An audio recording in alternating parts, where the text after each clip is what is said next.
বনী ইসরাইল সম্প্রদায় ৭২ দলে বিভক্ত হয়েছিল, আমার উম্মত ৭৩ দলে বিভক্ত হয়ে যাবে। হাজারো মত, হাজারো দল, সবাই নিজেকে শহীদ দাবি করবে, ঠিক কিনা? বাস্তবতা আছে।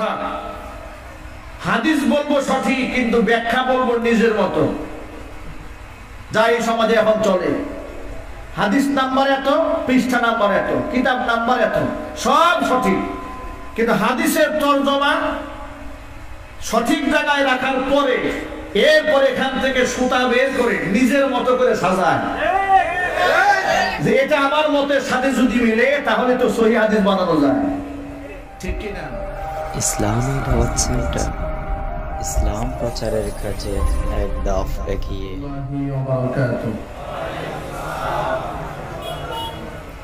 আলহামদুলিল্লাহ আলহামদুলিল্লাহ নাহমাদুহু ওয়া নাস্তাঈনুহু ওয়া নাস্তাগফিরুহু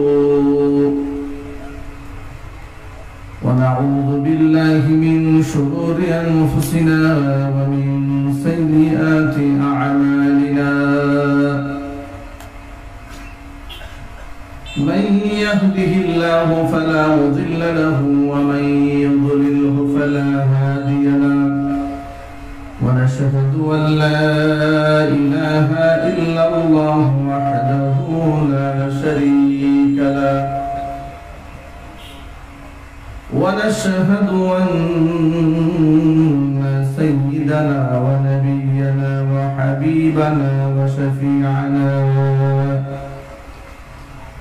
ومولانا محمدا عبده ورسوله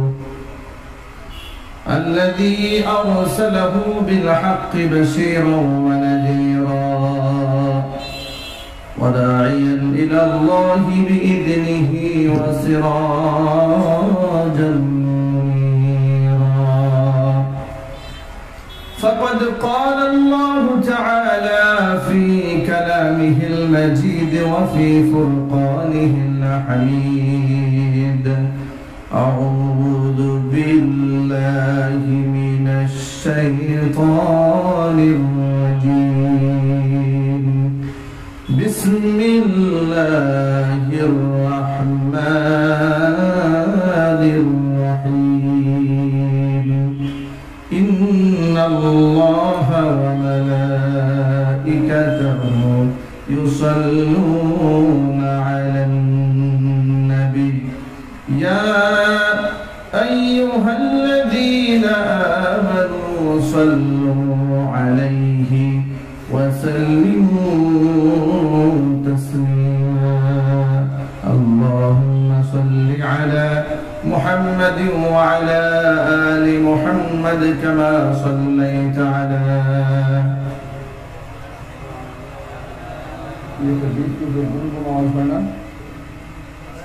মাইকে আওয়াজের প্রবলেম হচ্ছে তো, এখানে ব্যাড সাউন্ড হচ্ছে। অপারেটর কোথায়? বক্সে তো ব্যাড সাউন্ড হচ্ছে।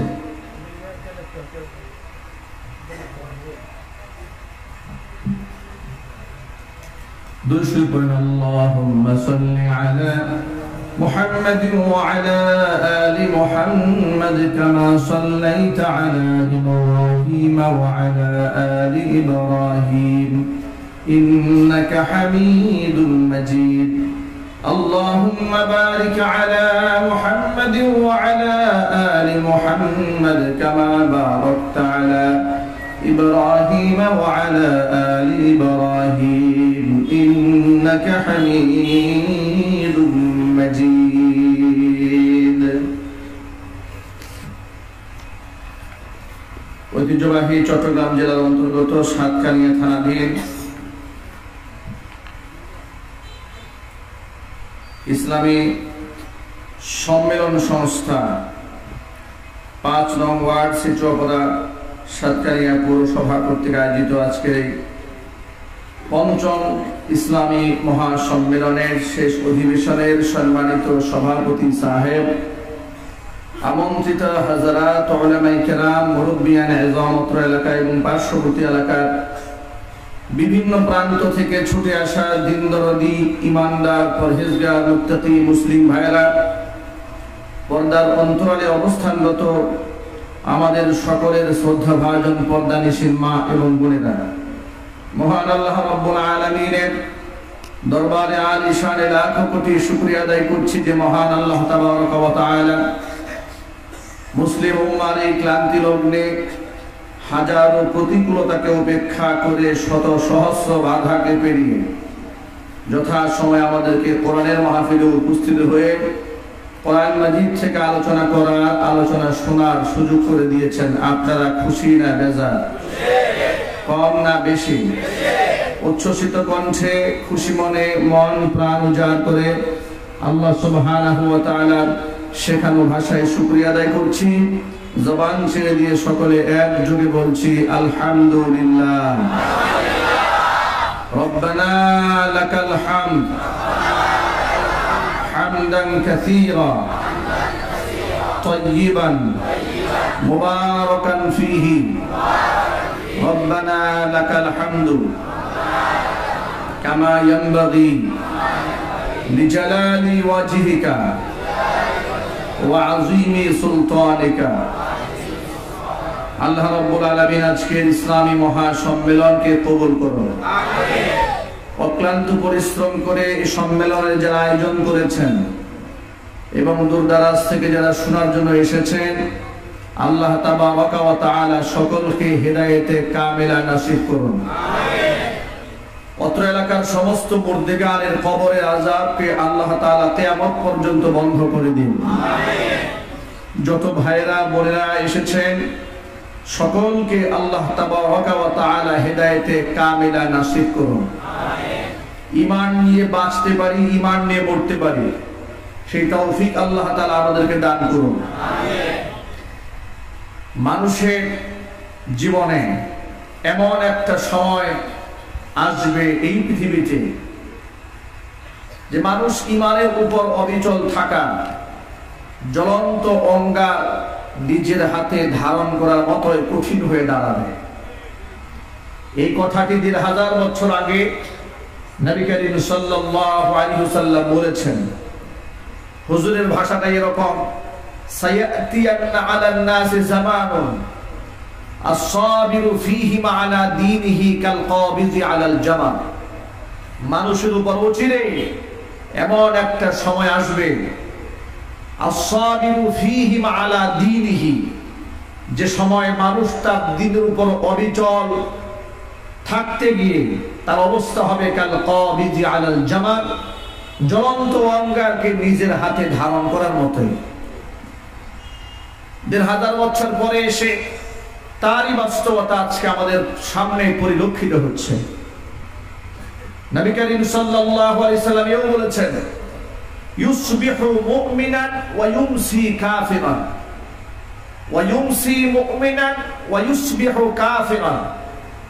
অবস্থা এত জটিল এবং কঠিন হয়ে দাঁড়াবে, সকালবেলা বান্দা ঈমান নিয়ে ঘর থেকে বের হবে, বিকেল বেলা যখন বাড়ি ফিরবে তখন কাফির হয়ে বাড়ি ফিরবে।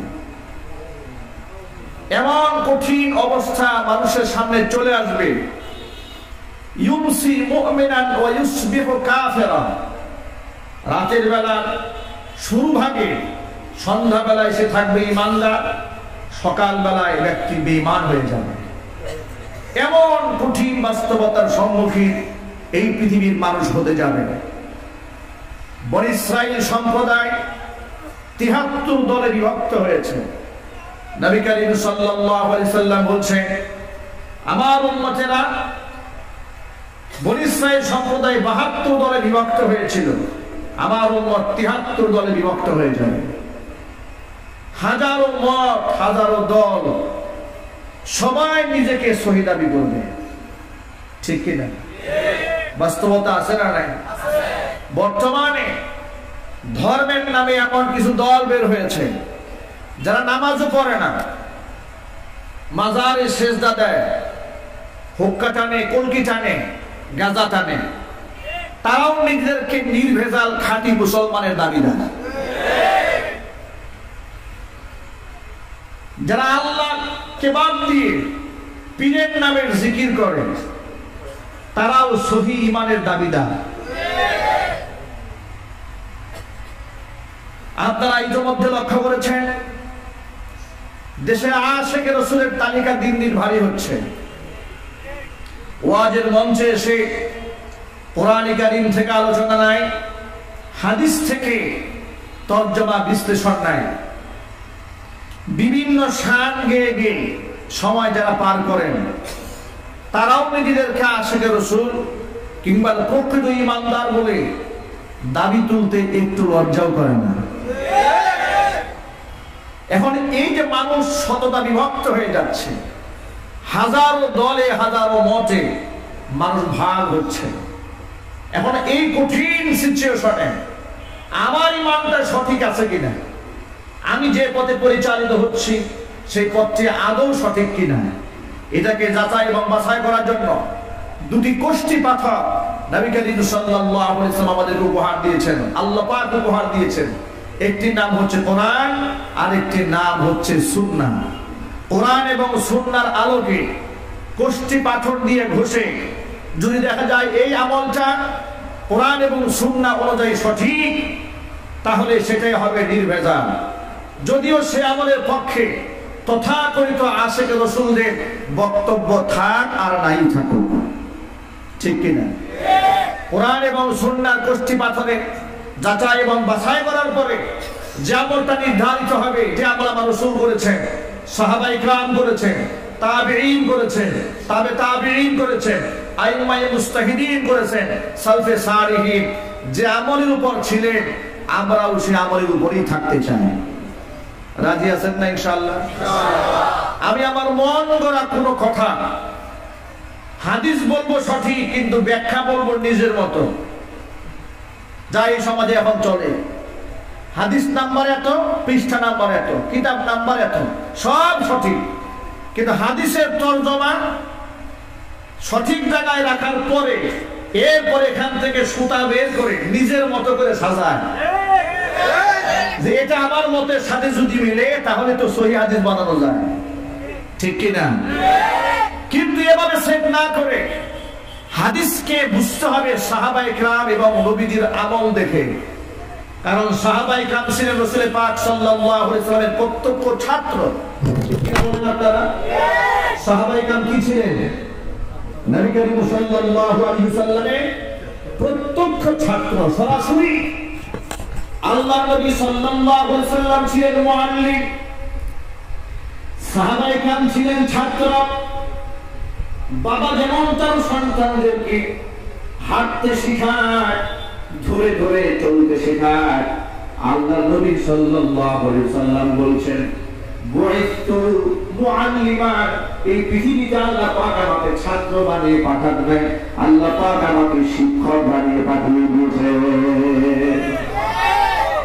মানুষকে ধরে ধরে চলতে শিখিয়েছেন আল্লাহর নবী।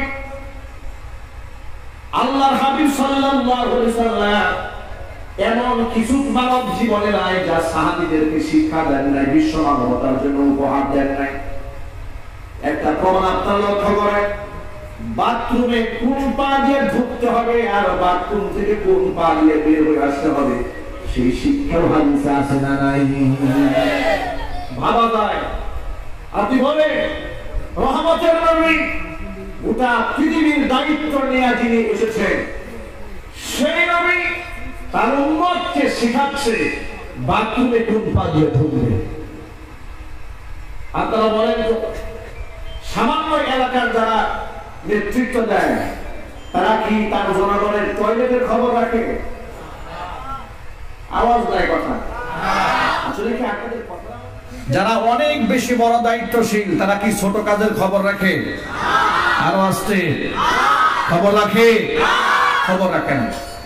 সাধারণত এলাকার দায়িত্বশীল তিনি মানুষের টয়লেট বাথরুমে যাবে এই নগণ্য কাজের দায়িত্ব তার উপরে বর্তায় না। কিন্তু নবী করিম সাল্লাল্লাহু আলাইহি ওয়াসাল্লাম উম্মতকে বাথরুমে কোন পা দিয়ে ঢুকবে আর কোন পা দিয়ে বের হবে তাও শিখালেন। এই শিক্ষা দেওয়ার পরে মুশরিকরা, ইসলামের হেটার্স যারা, ইসলামকে যারা ঘৃণা করে, তারা সাহাবীদেরকে বলতে শুরু করলো যে তোমাদের নবী তোমাদেরকে বাথরুমে যাওয়ার শিক্ষা দেয়, এই না তোমাদের শিক্ষা, এত গুরু দায়িত্ব। সাহাবায়ে কেরাম তাদের এই ঘৃণা ভরা বক্তব্যকে পুঁজি বানিয়ে কি জবাবটা দিলেন? সুবহানাল্লাহ, আগে বলেন। প্রশ্নটি করা হয়েছিল রাসূলের বয়োজ্যেষ্ঠ সাহাবী সালমান ফারসি রাদিয়াল্লাহু তাআলা আনহু কি। তারা বলল তোমাদের নবী তোমাদেরকে বাথরুমে যাওয়াও শেখায়, এত বড় নবী হওয়ার পরে এটা কেমন কথা হলো? এটা কোনো কাজ হলো নাকি? সালমান ফারসি রাদিয়াল্লাহু তাআলা আনহু বলছেন, শোনো, আমাদের নবী আমাদের পিতৃ সমতুল্য। বাবা যেমন তার সন্তানকে ধরে ধরে হাঁটা শেখায়, কোমরে বসতে বাবা যেমন শেখায়, বিশ্ব নবী রহমতের নবী বিশ্ব মানবতার কল্যাণে আগমন করার পরে আমাদেরকে একদম শিশু বাচ্চার মতো বাথরুমে ঢোকা পর্যন্ত শিখিয়ে দিয়েছে। কোনো কিছু বাদ দেয় নাই। বাথরুমে কোন পা দিয়ে ঢুকবো? আপনারা বলেন কোন পা? সবাই বলেন না। বের হবে কোন পা দিয়ে? ঢোকার সময় কি বলবো? ইন্নী আউযু বিকা মিনাল খুবুসি ওয়াল খাবাইস। এই যে আপনারা বলেন যে খুবুসি ওয়াল খাবাইস, অন্যায় থেকে, খারাপ জিনিস থেকে, খারাপ কাজ থেকে এবং খারাপ ভূত প্রেত থেকে, জিনের আসর থেকে তোমার কাছে পানাহ চাই। দোয়াটা কতটা বিজ্ঞানসম্মত, স্বাস্থ্যসম্মত, বাস্তবসম্মত কখনো কি ভেবে দেখেছেন? কখনো আপনারা ভাবেন নাই। খুবুস, বাথরুমে যাওয়ার পরে মানুষের প্রয়োজনে তার গায়ের কাপড় সরাতে হয়, ঠিক কিনা? সরাবার পরে শয়তান ওই বাথরুমের নীরব জায়গায় বসে আপনাকে হাজার কুমন্ত্রণা দেবে, আপনাকে অশ্লীল কাজে শয়তান চিন্তায় ফেলে দেবে। আপনি ঢোকার সময় আল্লাহর কাছে পানাহ চাইলেন যে আল্লাহ, এই অশ্লীল কাজ যা বাথরুমের মধ্যে মানুষেরা করে, এখান থেকে তুমি আমাকে রক্ষা করো। আর বদ জিনের খারাপি থেকে, দুষ্টামি থেকে আল্লাহ তুমি আমাকে রক্ষা করো। সুবহানাল্লাহ বলবেন না?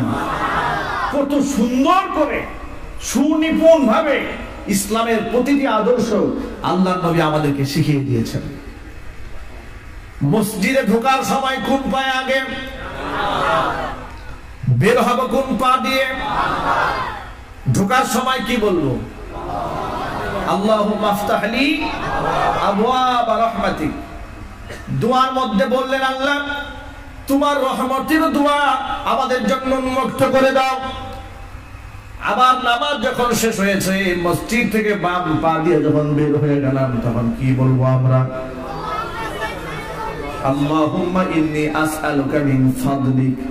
এখন এই ফাদলিক মানে কি? আল্লাহ তোমার কাছে আমি ফাদলুন চাই। শুধুমাত্র দোয়া সারাটা জীবন পড়েছেন, কোনদিন ভাবেন নাই যে আল্লাহর কাছে চাইটা কি। এর মানে হলো নামাজ যখন শেষ হয়ে গেছে, আল্লাহ এবার দুনিয়াতে বেঁচে থাকতে হলে আমার রিজিকের প্রয়োজন, আল্লাহ আমি তোমার কাছে রিজিক চাই। সুবহানাল্লাহ বলেন। নামাজ তো শেষ হয়েছে, তোমার রহমত আমি পেলাম, এখন এই মসজিদ থেকে বের হচ্ছে আমি, আমার তো পৃথিবীতে বাঁচতে হবে, ইবাদত করতে হবে, আমাকে বাঁচতেও হবে। দেখুন, ইসলামে বৈরাগ্যতার কোনো স্থান নাই। ব্যবসা বাণিজ্য, স্ত্রী সন্তান সব ফেলে দিয়ে জঙ্গলে গিয়া বছরের পর বছর কাটাবেন, এটার নাম ইসলাম নয়। সুবহানাল্লাহ। লা রাহবানিয়াতা ফিল ইসলাম। ইসলামে বৈরাগ্যতা বলতে কিচ্ছু নাই। গোটা জিন্দেগিটা ইবাদত, গোটা জীবনটাকে আল্লাহ পাক ইবাদত বানিয়ে দিয়েছেন। আল্লাহ নবী সাল্লাল্লাহু আলাইহি ওয়াসাল্লাম আমাকে সব শিখালেন।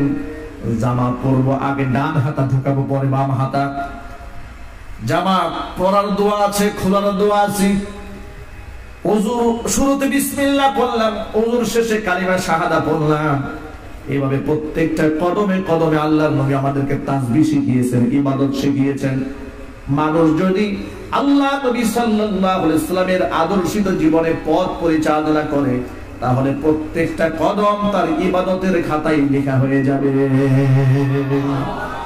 এজন্য কোরআন মাজিদ আল্লাহ পাক বলেন, ইয়া আইয়ুহাল্লাযীনা আমানু আতিউল্লাহা ওয়া আতিউর রাসূলা ওয়া উলিল আমরি মিনকুম। হে বান্দাগণ, আনুগত্য করো আমি আল্লাহ, মানে কোরআন মানো, ও আতিউর রাসূল, আমার রাসূলকে মানো, ওয়া উলিল আমরি মিনকুম, তোমাদের মধ্যে মুহাক্কিক উলামায়ে কেরাম যারা আছে, কোরআন হাদিস বিশ্লেষণ করে যারা, ফিকহ চর্চা করে যারা সঠিক সিদ্ধান্ত ফতোয়া দিতে পারে, তাদের সিদ্ধান্ত মানবে। জোরে বলুন সুবহানাল্লাহ। প্রিয় ভাইরা আমার, এখন কোন পথটা রাসূলের পথ, কোন পথটা আল্লাহর পথ, যে কোনো মানুষ সহজেই বুঝতে পারবে না। কোরআন এবং হাদিস ফিকহ যারা জানেন তারাই সঠিক ভালো বুঝতে পারবেন। এজন্য আল্লাহ পাক বলেন, আমাকে মানো, আমার রাসূলকে মানো, এবং যারা কোরআন হাদিস রিসার্চ করে যারা সঠিক বক্তব্য দিতে জানে, দায়িত্বশীল উলামায়ে কেরাম, তাদের কথা মানো। আল্লাহু আকবার বলো, আর জোরে বলো আল্লাহু আকবার। প্রিয় ভাইরা আমার, হাজার দল হবে, মানুষ শতটা বিভক্ত হয়ে যাবে, উম্মতে মুহাম্মাদের মধ্যে ৭৩ কাতার হয়ে যাবে। আল্লাহ নবী বলেন, কুল্লুহুম ফিন্নার ইল্লা মিল্লাতান ওয়াহিদা, ৭৩ কাতারের ৭২ কাতারে জাহান্নামী হবে, শুধুমাত্র একটা কাতার হবে জান্নাতি। সাহাবায়ে কেরাম বড় শঙ্কিত হয়ে গেলেন, তারা ভয় পেয়ে গেলেন। তারা বললেন, ইয়া রাসূলুল্লাহ, যে কাতারটা জান্নাতি হবে, মা হিয়া ইয়া রাসূলুল্লাহ, তার পরিচয় কি? এটা জানার কোনো দরকার আমাদের নাই, দরকার আছে? এখন এর সাথে আমাদের এখন মিলাতে, আমাদের জীবন থেকে এর সাথে এখন আমরা সেট করব। আল্লাহ নবী বলেন, সমস্ত কাতারগুলো জাহান্নামী, একটি কাতার জান্নাতি। সেই কাতারটা শোনো, মা আনা আলাইহি ওয়া আসহাবি, যে আদর্শের উপর আমি নবীজি নিজে ছিলাম এবং আমার সাহাবীরা যে আদর্শের উপর প্রতিষ্ঠিত ছিল, ওই আদর্শিত কাতারটা জান্নাতি কাতার। এখন নবীজির কাতার এবং সাহাবীদের কাতার যে জান্নাতের কাতার, এর স্বীকৃতি তো হাদিসের মধ্যে পাওয়া গেল। এই জন্য হাদিসের ব্যাখ্যা সাহাবায়ে কেরাম খুব ভালো বুঝেছেন।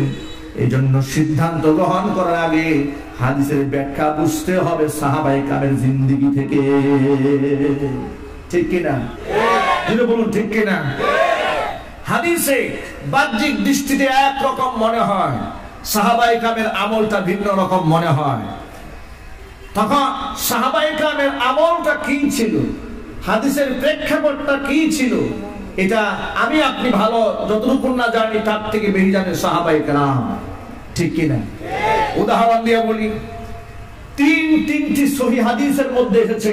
একটি হাদিসের মধ্যে এসেছে, উকতুলুল কিলাব, কুকুরদেরকে ধরে ধরে হত্যা করো।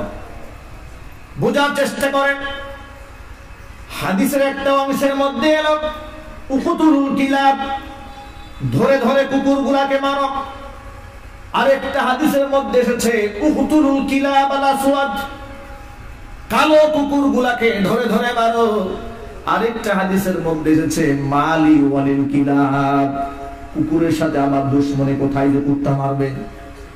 তিনটাই সহিহ হাদিস। এখন যারা এই হাদিসের প্রেক্ষাপট না জানেন, যারা হাদিস সম্পর্কে রিসার্চ না করেছেন, কোন হাদিসটা আগে কোন হাদিসটা পরে, কোনটা নাসিখ আর কোনটা মানসুখ, কোনটা রহিতকারী আর কোনটা রহিত হয়ে গেছে, এই সিদ্ধান্ত কি রিকশাওয়ালা বলতে পারবে? প্রফেসর বলতে পারবে? ডাক্তার, ইঞ্জিনিয়ার, কলামিস্ট, বুদ্ধিজীবী কে বলতে পারবে? মুহাদ্দিস, যারা উলুমুল হাদিস নিয়ে যারা পড়াশোনা করেছেন, মুহাক্কিক মুদাক্কিক আলেম যারা, তারা বলতে পারবেন।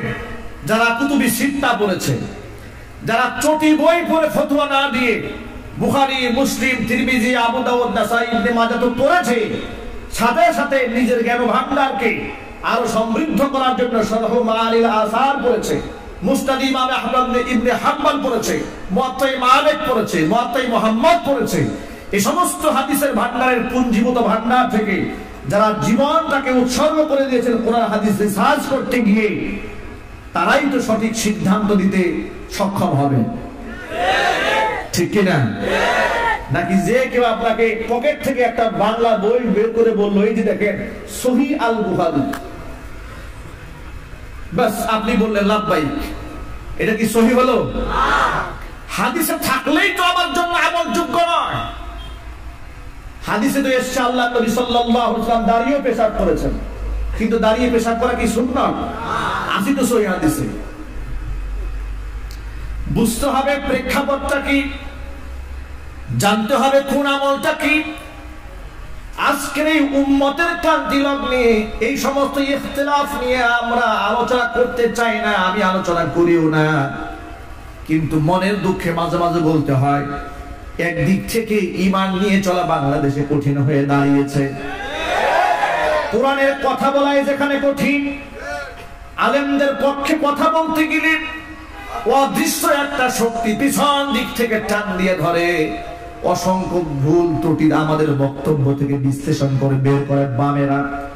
সেই জায়গায় আজকে যেখানে সমস্ত আলেমরা ভেদাভেদ ভুলে গিয়ে ভাই ভাই হাত মিলিয়ে ইসলামের জয়গান গাওয়ার জন্য একত্রিত হওয়ার কথা ছিল, বর্তমান সময়ে তা না করে নিজেদের মধ্যে কামড়া কামড়ি এখনো বাংলাদেশে দেখা যায়। এই দুঃখ রাখা জায়গা কোথায় বলেন আপনারা?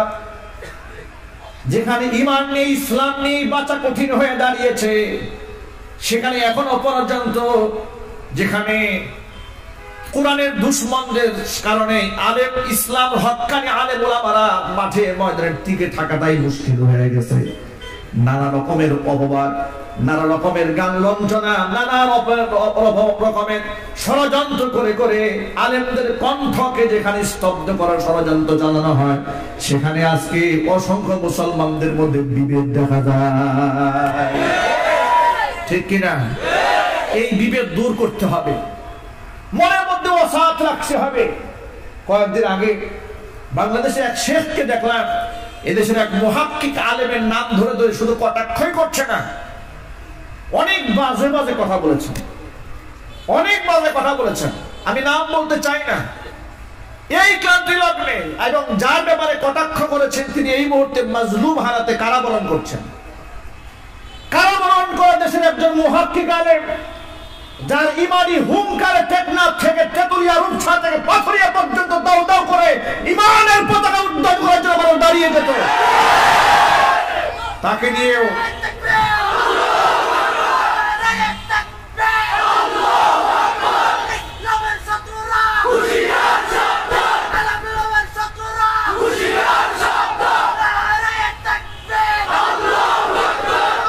সেই শায়েখ মিষ্টি মিষ্টি ভাষায় তার বক্তব্য বিশ্লেষণ করে তাকে মানুষের সামনে খাটো করছে। রিসেন্টলি এই সপ্তাহে, এক সপ্তাহ আগের ঘটনা, আমি বক্তব্যটা দেখে অশ্রু সংবরণ করতে রাখতে পারলাম না। আরে ১৫০০ বছর আগে আব্দুল্লাহ ইবনে উবাই ইবনে সালুলকে দেখার আমার সৌভাগ্য হয় নাই, কিন্তু বর্তমান জামানায় আলেমের লেবাস ধারণকারী মুনাফিকদেরকে দেখার সুযোগ হয়েছে। ও মুসলমান ভাইদেরকে বলছি, মুসলিম জাতিসত্তার বিরুদ্ধে মুসলমানদের ঐক্য বিনষ্ট করার জন্য যে পোশাকে, যে লেবাসে, যে আদর্শে সমাজ আসুক না কেন, সমস্ত মুসলমান তাকে বয়কট করতে হবে।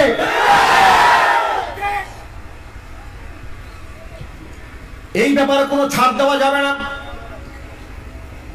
যারা সরাসরি টুপির বিরুদ্ধে কথা বলেন, সরাসরি যারা দাড়ি কামায় দেবে বলে হুমকি দেয়, এমন পাগলাদের বিরুদ্ধে ওই সমস্ত শায়েখদের একটা বক্তব্য পাওয়া যায় না।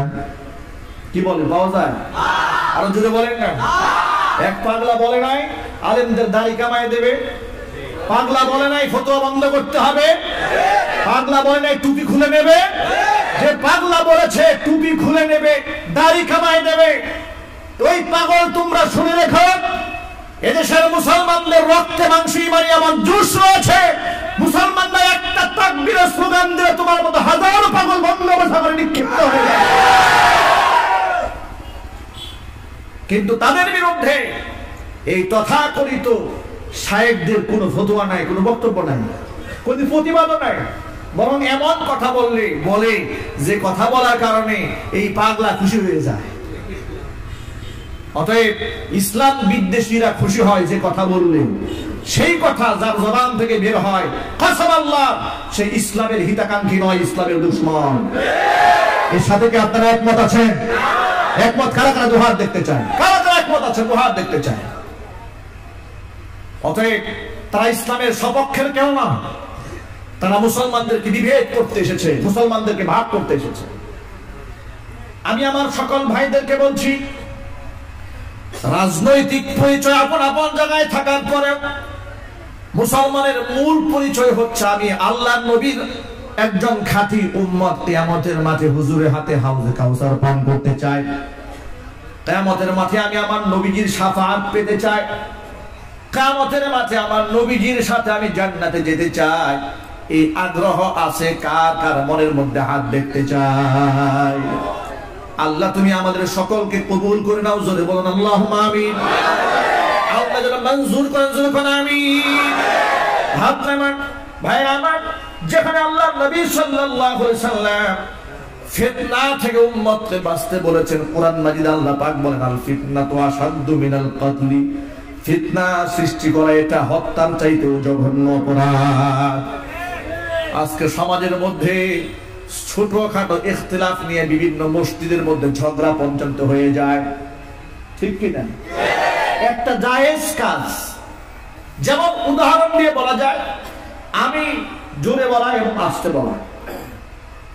তাম পৃথিবীর কোন ফকিহ জোরে আমিন বলাকে নাজায়েজ হারাম বলে নাই, আর আস্তে বলাটাকেও পৃথিবীর কোন ফকিহ নাজায়েজ কিংবা হারাম বলে নাই। ইমামগণ ইখতিলাফ করেছেন যে আমার কাছে এটা উত্তম, আরেক ইমাম বলেছেন এটা হাদিস দৃষ্টিতে গবেষণা করে ইজতিহাদের আলোকে আমার মনে হয়েছে আমি জোরে বলা উত্তম। কেউ আমিন জোরে বলা উত্তম বলেছেন, কেউ তো আস্তে বলা উত্তম বলেছেন, কিন্তু প্রত্যেকেই ভিন্ন মুফতি এবং মুহাদ্দিস মুস্তাহিদের নামটা অত্যন্ত শ্রদ্ধার সাথে সম্মানের সাথে উল্লেখ করেছেন। কিন্তু আমাদের কিছু ভাইদের মেন্টালিটি এত জঘন্য মানসিকতা সৃষ্টি হয়েছে যে আস্তে যে বলে ওর নামাজ হয় না, ঠিক কিনা? রাস্তায় অসংখ্য বেনামাজি ঘুরে বেড়াচ্ছে, এটা নিয়ে তার মাথা ব্যথা নাই। অসংখ্য লোকেরা ইসলামের শেকড়টাকে উপড়ে ফেলার ষড়যন্ত্র চালাচ্ছে, এটা নিয়েও তার মাথা ব্যথা নাই। মসজিদে এসে আমি সে আসতে বললো কেন, এই চিন্তায় পাগল হয়ে গেছে। কথা বলতে হবে। কিংবা আবার উল্টো চিত্রও আছে, কেউ একটুখানি আমিন একটু জোরে বলেছে, এই জন্য তার দিকে খুব বাঁকা নজরে তাকাইছে, মনে হয় যে কাফির হয়ে গেছে। এই যে একটা মানসিকতা আমাদের মধ্যে আছে, এটা কি এই উম্মতের জন্য ভালো দিক? যদি বলেন ভালো দিক, কোনদিন এটা ভালো দিক না। এটাই তো ইসলামের সৌন্দর্যতা। আমার ভাই মসজিদে এসেছে আমার জন্য সৌভাগ্য, ঠিক কি না? আমার তো খুশি হওয়ার কথা ছিল। যুবক হাত এখানে বেঁধেছে কিংবা বুকেই বেঁধেছে, ও তো আর মদের বারে যায় নাই, ও তো আমার মসজিদে এসে হাজিরাটা দিয়েছে। এটা তো আমার খুশি হয়ে যাওয়ার কথা ছিল, তাকে তো আমার শত্রু বানাবার কথা ছিল না। আমি তাকে ঘৃণা কেন করব? তাকে আমি আরো কাছে টানবো। যদি আমার কাছে এর থেকে উত্তম কোন আমল থাকে আমার ভাইকে আমি সেটাও শিখাইয়ে দেব, ঠিক কিনা? আমি মোহাব্বত দিয়ে তাকে জয় করব। আল্লাহ নবী সাল্লাল্লাহু আলাইহি সাল্লাম দ্বীনের দাওয়াতের মেজাজ সাহাবীদেরকে শিখিয়ে দিয়েছেন কত সুন্দর করে। ইয়াসসিরু ওয়ালা তুআসসিরু। ও সাহাবীরা, ইসলাম যখন মানুষের সামনে পেশ করবে, কঠিন ভাবে ইসলামকে পেশ করে দিও না, যাতে করে আতঙ্কে ভয়ে মানুষ ইসলাম থেকে দৌড়ে পালায় যায়, এমন কাজ করো না। ইয়াসসিরু, মানুষের জন্য সহজ বানায় দাও। ওয়ালা তুআসসিরু, ইসলামকে জটিল এবং কঠিন ভাবে মানুষের সামনে উপস্থাপন করো না। বাশিরু ওয়ালা তুনাফিরু, মানুষকে সুসংবাদ দিয়ে দিয়ে ডাকো, মানুষের মধ্যে ঘৃণা সৃষ্টি করে দূরে সরায় দিও না।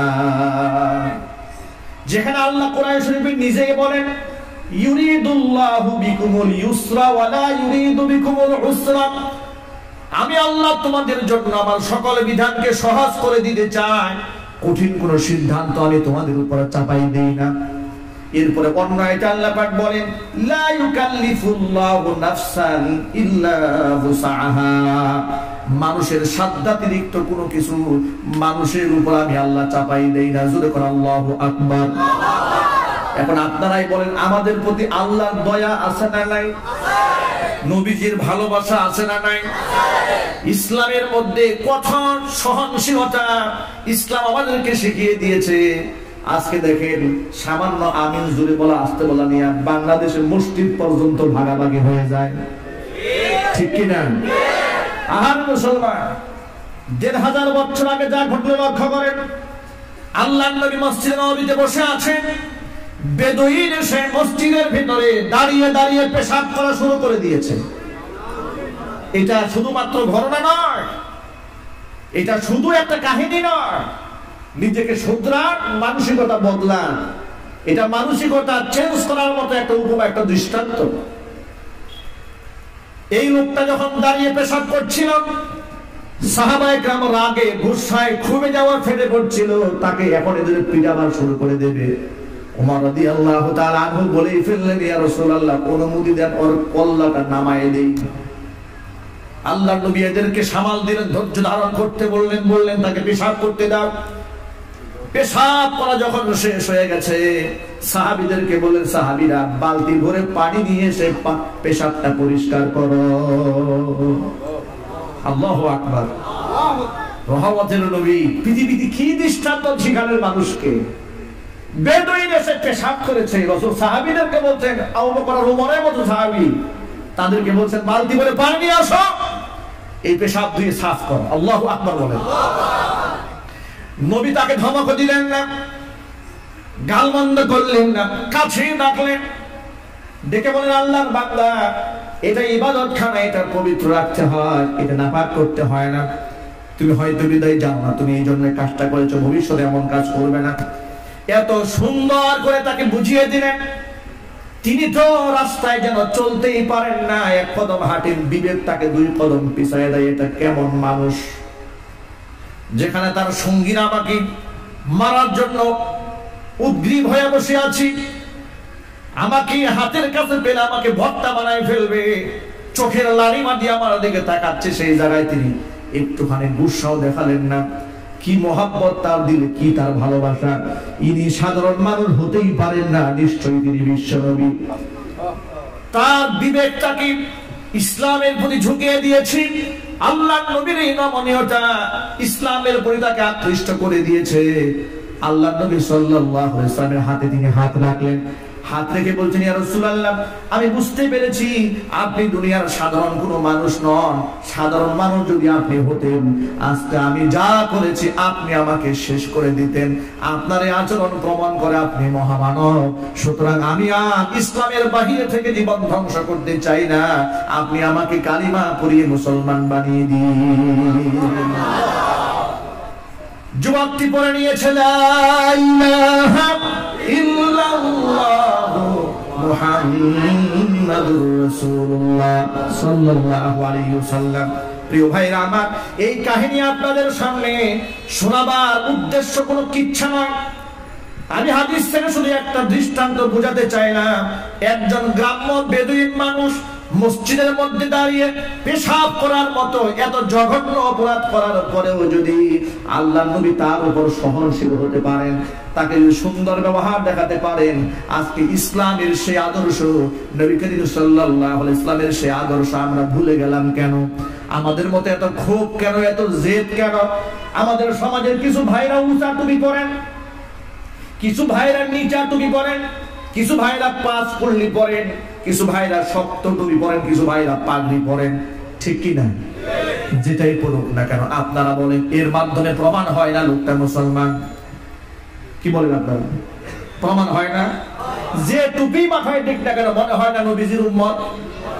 কথা বলেন না, আওয়াজ নাই আপনাদের। আপনারা আর কথা না বুঝুন, জবাব আসতে দেন কেন? জোরে জবাব দেন। বুঝা যায় না সে মুসলমান? যদি বুঝা গিয়ে থাকে, এতটুকু দিল থেকে স্বীকৃতি কেন দেন না যে যুবক তার মাথায় টুপি নাও থাকতে পারত? সে তো আমার রাসূলকে মহব্বত করে মাথায় টুপিটা উঠিয়েছে, ঠিক কিনা? আপনি তো খুশি হওয়া দরকার ছিল। হলুক হোক সে উঁচা টুপি পরেছেন, হোক সে নিচু টুপি পরেছে, টুপি তো পরেছে, ইসলামের মধ্যে এমন কোনো বাধ্যবাধকতা করা হয় নাই যে টুপি এইরকম হতেই হবে, এমন কোনো গাইডলাইন ইসলামে দেওয়া নাই। একটা মূলনীতি মনে রাখেন, কিছু কিছু ব্যাপারে ইসলাম উদার পন্থা অবলম্বন করেছে, মানুষের রুচির সাথে ইসলাম অ্যাডজাস্ট করে দিয়েছে। কারণ ইসলাম হচ্ছে আদ-দীনুল ফিতরা, মানুষের স্বভাবজাত ধর্মের নাম হলো ইসলাম। সুবহানাল্লাহ, আর যখন আল্লাহু আকবার। স্বভাবজাত ধর্মের নাম কি? ইসলাম। ইসলাম মানুষের তবিয়তের খেলাফ। মানুষ যা চায় না, মানুষের আভ্যন্তরীণ অবয়ব যা অ্যাকসেপ্ট করতে পারবে না, গ্রহণ করতে পারবে না, এমন কোন বিধান ইসলামে দেওয়া হয়নি। আল্লাহু আকবার। এই জন্য রঙের মধ্যে টুপিকে সীমাবদ্ধ ইসলাম করেনি, কালারে ইসলাম জামা কাপড়কে সীমাবদ্ধ করেনি। সফেদ পোশাক, সাদা পোশাকে উত্তম বলা হয়েছে, কিন্তু নবী করিম সাল্লাল্লাহু আলাইহি সাল্লাম কালারফুল পোশাক পরেছেন, কাজ করা জামা পরেছেন। পোশাকের ক্ষেত্রে ব্যাপ্তি, ওয়াসাত, শিথিলতা রয়েছে। সাহাবায়ে কেরাম তা দেখিয়েছেন, নবী করিম সাল্লাল্লাহু আলাইহি সাল্লাম তা দেখিয়েছেন। কিন্তু আমরা নিজেরা আমাদের কোরআনকে ঠিক রাখার জন্য আমরা যেন আমাদের দলের গণ্ডির বাহিরে যেতে পারি না, আমরা কেমন যেন আসাবিয়তের জ্বলে পুড়ে ছাই হয়ে যায়, যার কারণে এক আলেমকে পিটায় তো আরেক আলেম হাসে, আরেক আলেমকে পিটায় আরেক আলেম হাসে। এই যদি হয় মুসলমানের চিত্র, কারো পিঠের চামড়া থাকবে না। সকল মুসলমানকে ঐক্য করে তুলতে হবে। মুসলমান ভাইরা আমার, আমাদের পরিচয় থাকবে একটা, আমরা কালিমার পতাকাকে বিশ্বাস করি, ইসলামকে বিশ্বাস করি, আল্লাহকে বিশ্বাস করি, রাসূলের সুন্নাহকে এই জমিনে জিন্দা দেখতে চাই, রাসূলের আদর্শকে সমস্ত আদর্শের উপরে প্রতিষ্ঠিত করতে চাই। এই সংগ্রামে যদি জীবন, জান, মাল উৎসর্গ করতে হয়, কিছু ত্যাগের বিনিময়ে যদি আমার আরেক ভাইয়ের হাতে হাত রাখতে হয়, সেই ক্ষেত্রে ভূমিকা রাখতে হবে। রাজি আছেন? পারবেন কারা কারা? কারা কারা পারবেন?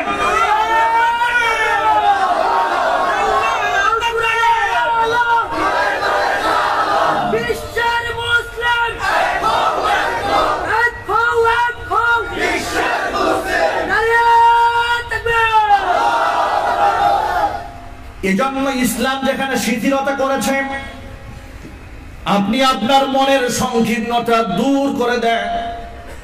আপনার ভালো করে লক্ষ্য করবেন, দেখবেন আমাদের বাংলাদেশের আলেমদের এক ধরনের পোশাক, মিশরের আলেমদের আরেক ধরনের পোশাক, ঠিক কিনা? ইন্দোনেশিয়ার, মালয়েশিয়ার আলেমদের ভিন্ন রকম পোশাক, সৌদি আরবের আলেমদের ভিন্ন পোশাক। টুপির ধরন ইন্দোনেশিয়ার এক রকম, সৌদি আরবের মানুষের আরেক রকম। এখন আপনারা বলেন, শুধুমাত্র সৌদি আরব কিংবা বাংলাদেশের যারা নিচা টুপি পরলো কিংবা শুধু সফেদ পোশাকে পরলো তারাই বেহেশতে যাবে, আর ইন্দোনেশিয়া, মালয়েশিয়া, মিশরে যারা বসবাস করে সব দুজকে যাবে? কিন্তু কেন আমাদের মধ্যে এই মানসিকতা? কেন এগুলো দূর হয় না? ইসলামের মূল জায়গায় এক থাকুন। আমরা শাখা নিয়ে মারামারি করি, আর কাফের আমাদের মূল কাটে, ঠিক না? আমরা গাছের ডালাকে নিয়ে, লতা পাতা নিয়ে গবেষণা করি, আর কাফেররা মূল কাটা নিয়ে গবেষণা করে। সুযোগ পেয়েছে কেন? সুযোগ পেয়েছে আমরা নিজেরাই তো ডাল ভাঙি।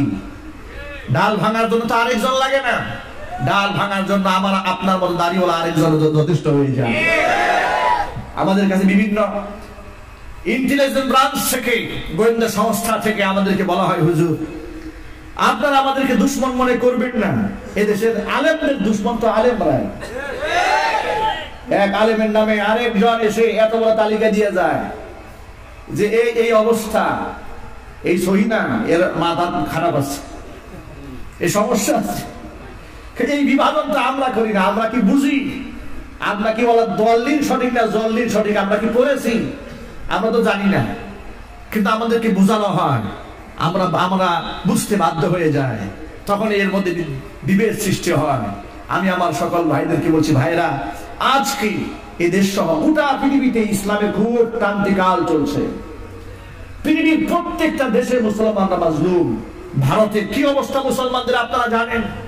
ভারতের এক ভাই আমাকে হোয়াটসঅ্যাপে মেসেজ করলেন, হুজুর মুসলমানদের উপর নাকি হিন্দুদের উপর নাকি বাংলাদেশে কোথায় কোন আক্রমণ হয়েছে। এই আক্রমণকে কেন্দ্র করে ত্রিপুরাতে অসংখ্য মসজিদ আগুন দিয়ে পুড়িয়ে দেওয়া হয়েছে, কোরআন শরীফ পুড়িয়ে দেওয়া হয়েছে, অসংখ্য ইমাম সাহেবের পেটের মধ্যে ছুরি ঢুকিয়ে দেওয়া হয়েছে। এগুলোই করা হচ্ছে। আজকে ওটা পৃথিবীতে আসলে মাজলুম, আমরা কথা বলতে পারি না, আমরা কথা বলতে চাই, এই কথা আমাদের বলতে হবে। সেদিন পারবো যেদিন আমাদের মধ্যে ভ্রাতৃত্ব মহব্বত সৃষ্টি হবে, ঠিক কিনা? বিভিন্ন সময় দেখা যায় একটা মাহফিলে একজনে আলেমকে ধমক দেয় তো মাহফিল বন্ধ হয়ে যায়। আমার প্রশ্ন হচ্ছে, হাজার হাজার ইমামদারের সামনে একটা মুনাফিক সাহস পাইল ধমক দিতে, কিন্তু প্রতিবাদ করার সাহস হলো না 1000 মানুষের। সবাই মনে করে আমি চুপ থাকলে আমি নিরাপদ, সবাই আপন জায়গায় নিরাপদ থাকতে চায়। আমি সকলকে স্মরণ করিয়ে দিতে চাই, বাঁচতে হলে সকল একত্রে বাঁচতে হবে, আর মরতে হলে একসাথেই মরতে হবে।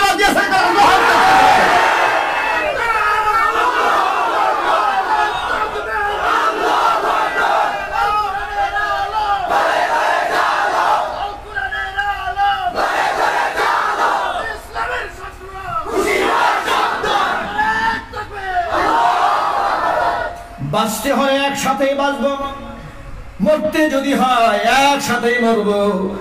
আর সেটা নিজেরা কামড়া কামড়ি করে মরবো না, আল্লাহর দ্বীনের জন্য বাঁচতে চাই, আল্লাহর দ্বীনের জন্য কথা বলতে চাই। বাঁচতে যদি হয় তো ইসলামকে পক্ষে ধারণ করেই বাঁচবো, মরতেও যদি হয় ইসলামকে পক্ষে ধারণ করেই মরবো। ইসলামকে ছেড়ে বাঁচতেও চায় না, ইসলামকে বাদ দিয়ে মরতেও চায় না আমরা, ঠিক কিনা? ইসলামকে বাদ দিয়ে নিরাপদ থাকতে চায় না। ইসলাম গ্রহণ করার কারণে যদি আমি অনিরাপদ হয়ে যাই, আমি ওই অনিরাপত্তার মধ্যে আমি চিরসুখ খুঁজে নেব। বলে দিনকাল ভালো না হুজুর, এই জন্য দাড়ি কামাই ফেলছি, আছে না নাই? দাড়ি ছিল লম্বা লম্বা, খাটো হয়ে গেছে। ব্যাপারটা কি ভাই? কিছুদিন আগে দাড়ি দেখলাম লম্বা, ইদানিং খাটো হয়ে গেছে। হুজুর দিনকাল ভালো না, এই জন্য কামাই ফেলছি। উনি নিরাপত্তা খুঁজে পেয়েছে ইসলাম ছাড়ার মাধ্যমে। আমি বলি ভাই, গজব যখন আসবে আপনার এই কুকর্মের কারণেই আসবে, ঠিক কিনা? আর সাহায্য যদি আসে, আল্লাহর নুসরত যদি আসে, তো সুন্নতের উপর পাবন্দি করার কারণেই আসবে। কোরআন মাজিদের মধ্যে আল্লাহ পাক বলেন, ولا تهنوا ولا تحزنوا وأنتم الأعلون إن كنتم مؤمنين। হীনমন্যতায় ভোগো না, কষ্ট নিও না। ওয়ান্তুমুল আ'লাউনা, বিজয় তো তোমাদের হবে, শর্ত আছে একটা, ইন কুনতুম মুমিনিন, যদি তোমরা ঈমানদার হতে পারো। ঈমানদারদের বিজয় দেবেন কে? ওয়াদাকার। আল্লাহ কি মিথ্যা ওয়াদা করেন? তবে আমাকে আপনাকে কঠিন পরীক্ষার সম্মুখীন হতে হবে, এটাও আল্লাহ পাক কোরআনেই বলে দিয়েছেন। আল্লাহ পাক ভিন্ন আয়াতের মধ্যে বলেন, আহাসিবান নাসু আইয়ুতরাকু আইয়াকুলু আমান্না আইয়াকুলু আমান্না ওয়া হুম লা ইফতানুন। মানুষ কি ধারণা করে বসে আছে নাকি আইয়ুতরাকু আইয়াকুলু আমান্না, শুধু তারা মুখে বলবে আমি ঈমান এনেছি, আর তাদেরকে ছেড়ে দেওয়া হবে, ওয়া হুম লা ইফতানুন, এদের কোনো পরীক্ষা করা হবে না। এই ধারণা কি মানুষ করে বসলো নাকি? ওয়ালাকাদ ফাতান্নাল্লাযীনা মিন ক্বাবলিহিম, অথচ তাদের পূর্বে যারা পৃথিবীতে এসেছিল তাদের কাছ থেকে আমি পরীক্ষা নিয়েছিলাম। ফালা ইয়া'লামান্নাল্লাহুল্লাযীনা সাদাকু ওয়া লা ইয়া'লামান্নাল কাযিবিন, আমি অবশ্যই জেনে নেব ঈমানের দাবিতে কে সত্যবাদী আর ঈমানের দাবিতে কে মিথ্যাবাদী, এটা আমি অবশ্যই যাচাই করেই ছাড়ব।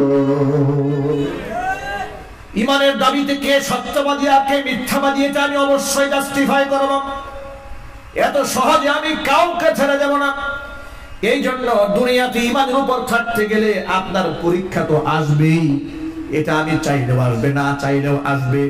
আর পরীক্ষার জন্যই তো আল্লাহ সৃষ্টি করেছেন। কোরআন মাজিদে আল্লাহ পাক বলেন, আল্লাযী খালাকাল মাউতা ওয়াল হায়াতা লিয়াবলুয়াকুম আইয়ুকুম আহসানু আমালা। খামোখা তো সৃষ্টি করিনি, তোমাকে বানিয়ে দিলাম এই পৃথিবীতে, জীবন এবং মৃত্যু সৃষ্টি করলাম আমি আল্লাহ।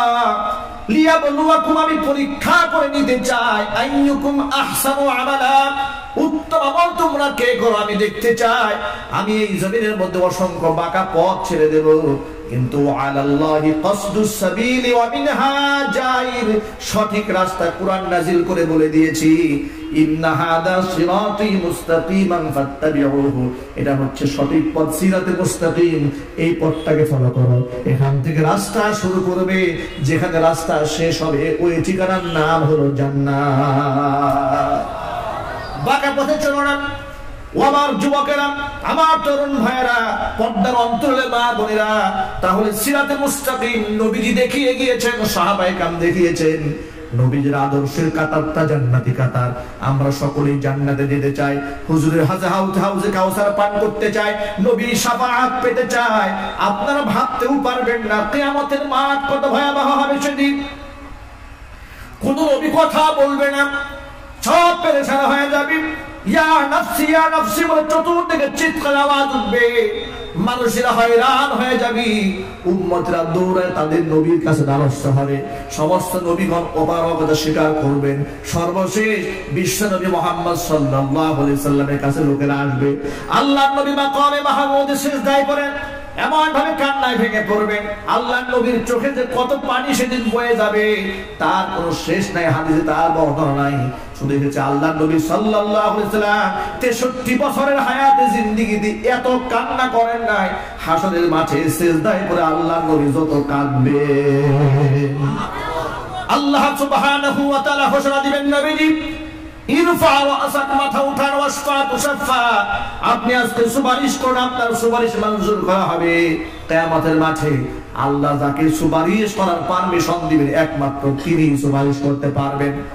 আল্লাহ যাকে সুপারিশ করার পারমিশন দেবে না, আল্লাহ যাকে কথা বলার ক্ষমতা দেবে না, কেউ কথা বলতে পারবে না। আপনারা তো সকলেই জানেন, মান যাল্লাযী ইয়াশফাউ ইনদাহু ইল্লা বিইذনি, এমন কি আছে আল্লাহর পারমিশন ছাড়া সেদিন আল্লাহর সামনে কথা বলবে? কোন দয়াল বাবা, কোন কেবলা কাবা, কোন মাজার বাবা, কোন কেবলা কাবার সেদিন কোনো খবরই থাকবে না। নবীগণ পর্যন্ত পেরেশান হয়ে যাবেন, কেউ তো উম্মতের কথা বলবেনই না। সব নবীরা ইয়া নাফসি বলে কান্নায় ভেঙে পড়বেন।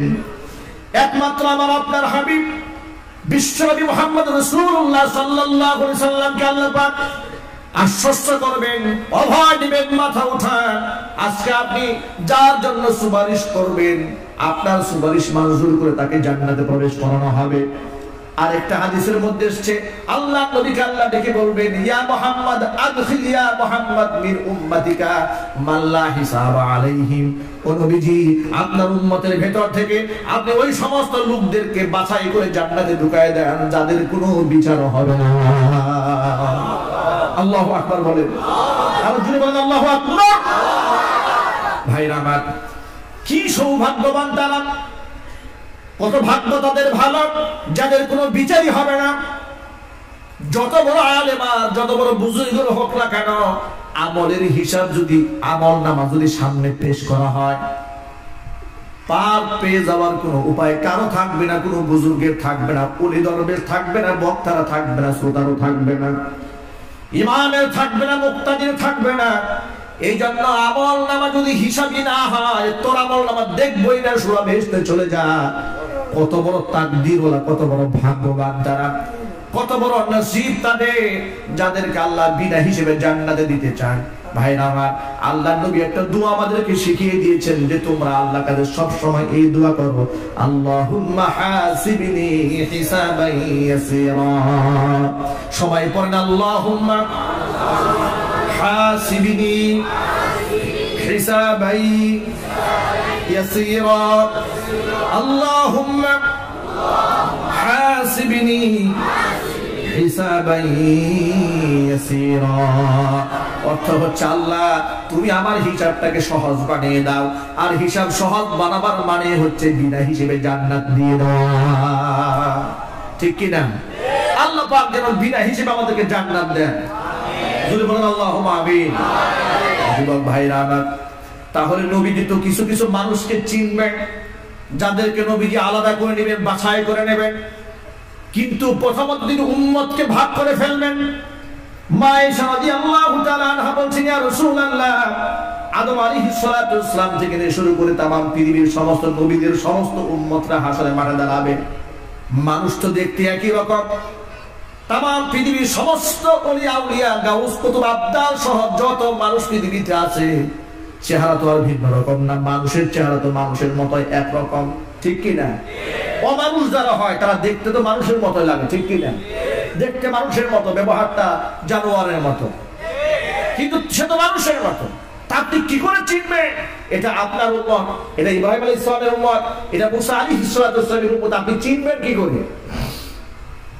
আল্লাহর নবী তখন জবাব দিবেন, আয়েশা, একটা ঘোড়ার পালের ভিতরে কিছু ঘোড়ার কপাল এবং হাত যদি সাদা থাকে, তাহলে মালিকের ওই ঘোড়াগুলো বাছাই করতে কি কোনো কষ্ট হবে? আয়েশা রাদিয়াল্লাহু তাআলা আনহা জবাব দিয়ে বলছেন, ইয়া রাসূলুল্লাহ, তার মোটেও কষ্ট হবে না।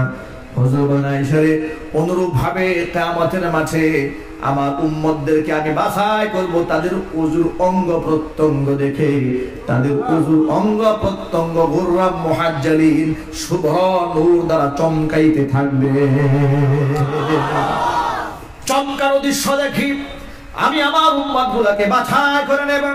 ও যুবকেরা, আজকে অধিকাংশ মুসলমান নামাজই পড়ে না, এর চেয়ে দুঃখ আর পরিতাপের কথা আর কি হতে পারে? ওযু ভালো করে করবে তো এটা তো ওর সেকেন্ড ধাপের কথা, প্রথম ধাপ তো আগে নামাজ পড়তে হবে। নামাজ যে পড়ে না ছাড় ওযুর তো কোনো বালাই লাগে না, যদি বলেন ঠিক কিনা?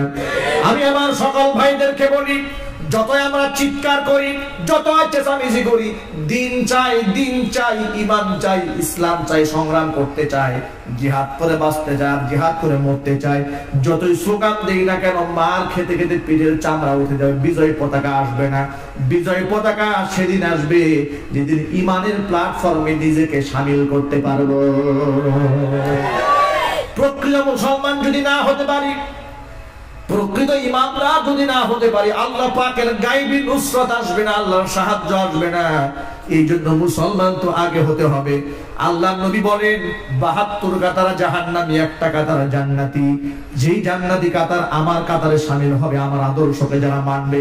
আপনারা এক বাক্যে জবাব দিয়ে বলেন, আল্লাহর নবী সাল্লাল্লাহু আলাইহি সাল্লামের 23 বছর নবুয়তের জিন্দেগিতে নামাজ ফরজ হওয়ার পর আল্লাহর হাবিব সাল্লাল্লাহু আলাইহি সাল্লাম এক ওয়াক্ত নামাজ ছেড়েছেন? আরো জোরে। কোন সাহাবী নামাজ ছেড়েছে? সাহাবী ছাড়বে দূরের কথা, মুনাফিকরা পর্যন্ত নামাজ ছাড়তে সাহস পেত না, কারণ নামাজ ছিল সার্টিফিকেট, নামাজ ছিল মুসলমানদের আইডি কার্ড, ন্যাশনালিটি, জাতীয়তা। নামাজ যে পড়েছে সাহাবায়ে কেরাম বলেন সে মুসলমান, নামাজ যে পড়ে নাই সাহাবায়ে কেরাম বলেছেন সে হলো বেঈমান। নামাজ হচ্ছে মুসলমানদের আইডি কার্ড। নামাজ কি? সবাই বলেন না, নামাজ কি? আইডি কার্ড, ন্যাশনালিটি, জাতীয়তা।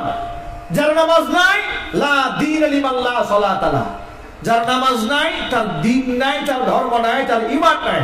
বলো মুখ নেতার চরিত্র ফুলের মতো পবিত্র, নামাজ পড়ে নাই এক ওয়াক্ত, ঠিক কি না? বল বহুত ভালো মানুষ নামাজ পড়ে না, ফুলের মতো পবিত্র। আমি তখন বলি, ফুলের মতো পবিত্র কথা ঠিক, কিন্তু আগে বুঝতে হবে এই ফুলটাকে গোলাপ ফুল নাকি ধুতরা ফুল, ঠিক কিনা? ধুতরা ফুলের কাছে গিয়ে দেখো, চুলকানে চুলকানে চাপা উঠে যাবে।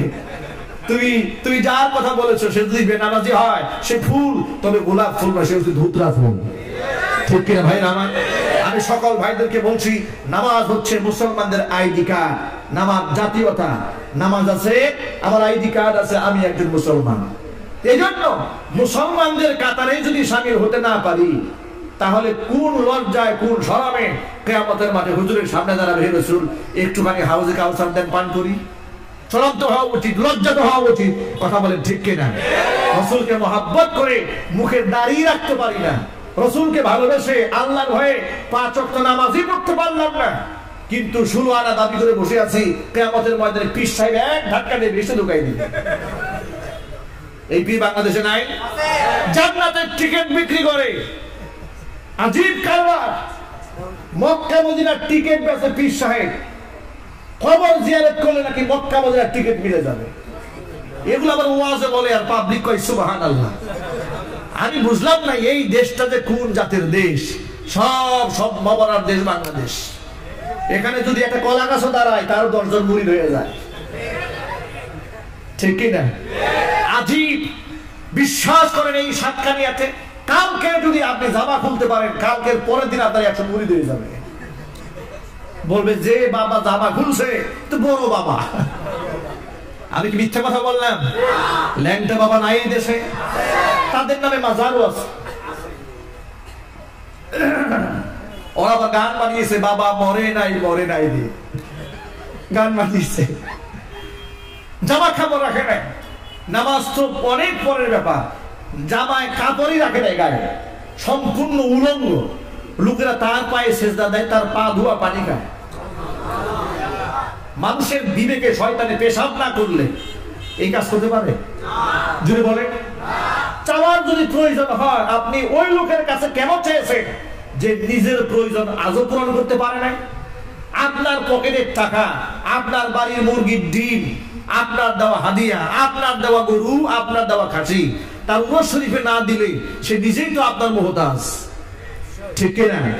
এর মানে তার নিজের প্রয়োজনটা আপনি পূরণ করেন, তাহলে আপনার প্রয়োজনটা সে কেমনে পূরণ করবে? আপনি তো এমন সত্তার কাছে চাবেন যিনি আপনার কাছ থেকে চাওয়ার কিচ্ছু নাই, শুধু আপনাকে দেবে। তিনি কে? তিনি কে? কপাল পুরানা সেখানে চায় না, চাইছে ওই ল্যাংটার কাছে। দুমুঠো ভাত না দিলে যে ল্যাংটা না খায় মরবে পরের দিন, ঠিক কিনা জোরে বলতে হবে। এগুলো বাদ দিতে হবে ভাই, এগুলো বাদ দিতে হবে। ওই 72 কাতারে শামিল হওয়া যাবে না, জান্নাতি কাফেলায় শামিল হতে হবে। নিজেকে 5 ওয়াক্ত নামাজি হিসেবে নিজেকে গড়ে তুলতে হবে। আমার কোন ভাই আজকের পর থেকে 1 ওয়াক্ত নামাজও কাজা হবে না, 1 ওয়াক্ত নামাজও কাজা হবে না ইনশাআল্লাহ। আল্লাহ যেন কবুল করে, জোরে করে আমিন। আল্লাহ আমাদেরকে 5 ওয়াক্ত নামাজি বানান, আমাদের মা বোনদেরকে নামাজি বানান, আমাদের সন্তানদেরকে নামাজি বানিয়ে দাও। হাত নামান। 2 নম্বর যুবক ভাইদেরকে আরেকটা আমল দিয়ে দিব। এই নামাজ যেন আপনি সঠিকভাবে আদায় করতে পারেন এবং ইসলামের কাজ যেন আপনার জন্য সহজ হয়ে যায়, কঠিন না হয়ে যায়, এই জন্য মুখের দাড়িটা রেখে দেন। আপনি বিশ্বাস করেন দাড়ি রাখার পর ইসলামের সমস্ত নীতিমালা চলা, নীতির পথে চলা আপনার জন্য আল্লাহ সহজ করে দেবে। অনেক গুনাহ থেকে আপনি অতবিরত হয়ে যাবেন। রাস্তাঘাটে দেখবেন অসংখ্য লোকেরা দাঁড়িয়ে পেশাব করে। ওয়াল্লাহি ওয়া রাব্বিল কাবা, আমি কাবার রবের কসম করে বলি আমার জীবনে দাড়িওয়ালা কোনো মানুষকে দাঁড়িয়ে পেশাব করতে দেখি নাই। আপনারা দেখেছেন কেউ? দাড়িওয়ালা কোনো মানুষকে আমি জীবনে, আলেম না, পাবলিক, দোকানদার, ব্যবসায়ী, কিন্তু দাঁড়িয়ে আছে, দাঁড়িয়ে পেশাব করেছে, এমন দৃশ্য আমি জীবনে দেখি নাই। এর মানে হচ্ছে তাদের পেশাবটা এখানে প্রয়োজন নাই নাকি? কথা বলেন আপনারা, প্রয়োজন নাই? আছে। কিন্তু দাড়ি এমন একটা মুনাব্বর আমল, এটা শিআর ইসলাম। এই আমলটার বদৌলতে আল্লাহ এই দুনিয়াতে আপনাকে একটা ওয়াকার দেবে, আপনাকে একটা গাম্ভীর্যতা দেবে, আপনাকে একটা শ্রদ্ধার আসনে বসাবে। আপনাকে চেনে আর চেনে না অজানা অসংখ্য মানুষেরা শ্রদ্ধায় নত হয়ে আপনাকে সালাম দিয়ে বসবে।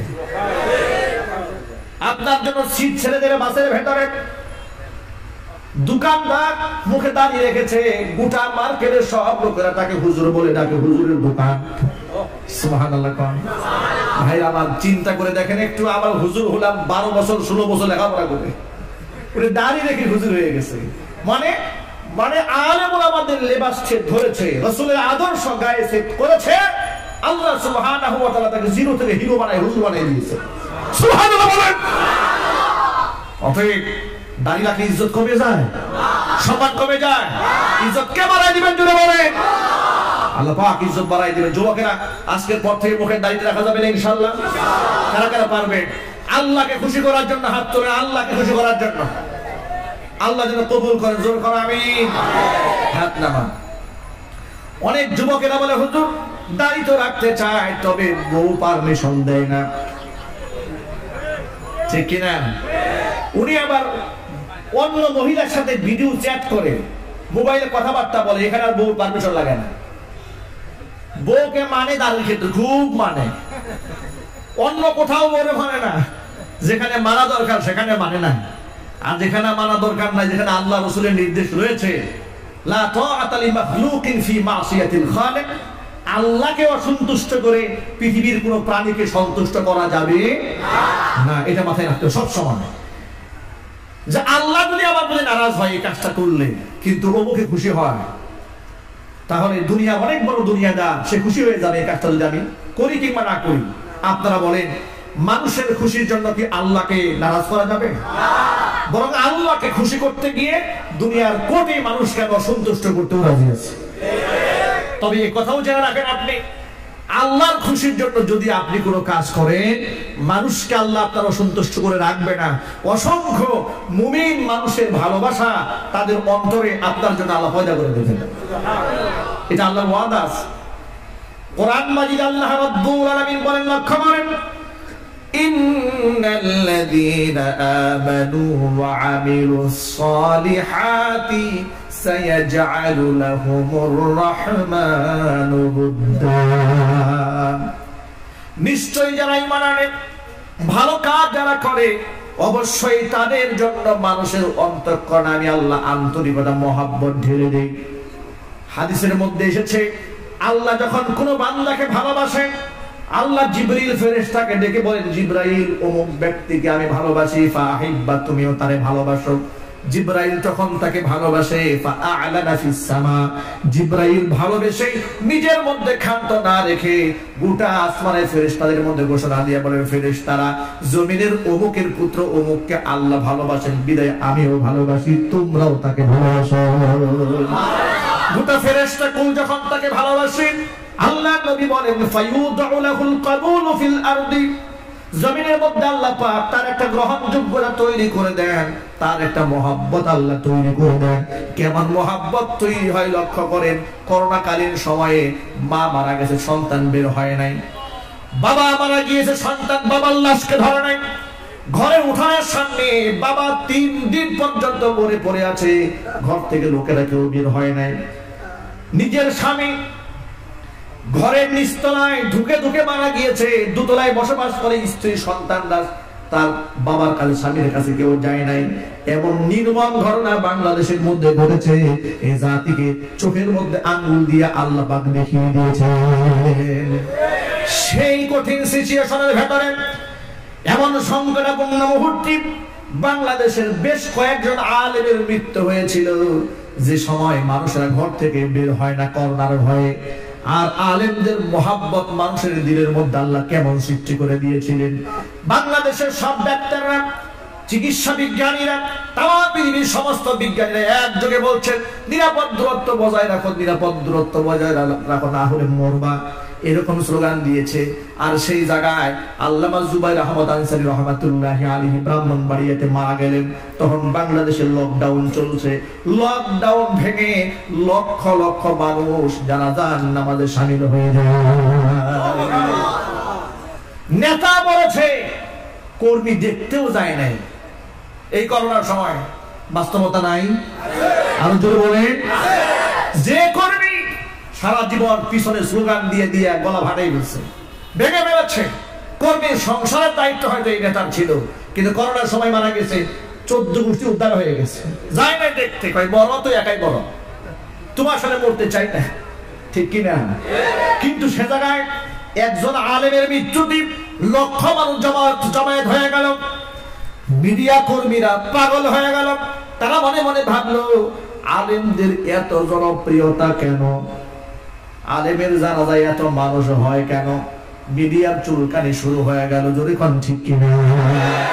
আপনারা বলে, যে সমালোচনা করেছে ও যদি মারা যায় 10 জন মানুষও জমা হবে না, এমনকি 50 জন আনতে গেলেও 50,000 টাকা দিলেও আসবে না, ঠিক কিনা? ওর শয়তান মরছে, ওর ধামাচাপা দিয়ে রাখ, ওখানে যাওয়া দরকার নাই।